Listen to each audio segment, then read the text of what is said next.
দেখুন বিশাল লম্বা মিছিল নিয়ে শিয়া সম্প্রদায় তারা কি একটা গানের মতো নাকি দোয়া বলতে বলতে যাচ্ছে।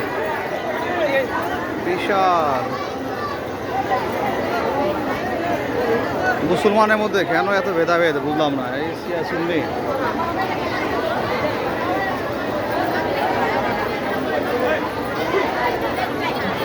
দেখুন তাদের শোক মিছিল আগামী 17 তারিখে তাদের আশুরা, তাদের আশুরা না আসলে শিয়া সুন্নি সবারই আশুরা আগামী 17 জুলাই। এই উপলক্ষে আশুরা উপলক্ষে হয়তো বা তারা শোক মিছিল করতেছে। এটা শুধু শিয়াদের না মুসলমানদের জন্যই এই আশুরা অত্যন্ত তাৎপর্যপূর্ণ একটা দিন।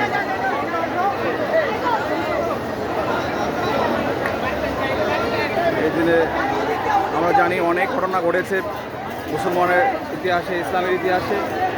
আবার এই আশুরার দিনে আমরা জানি হাদিস কোরআনে কিয়ামত হয়ে হবে এই আশুরার দিনেই, অর্থাৎ 10ই মহরমে। এই শিয়াদের আমরা বিশাল বিশাল মিছিল দেখতে পাচ্ছি। তারা এক এক করে কি গাইতে গাইতে তারা চলে আসছে। বিশাল বিশাল তাদের পতাকা। শিয়া শিয়া আমরা তাদের বিভিন্ন দেখতে পাচ্ছি।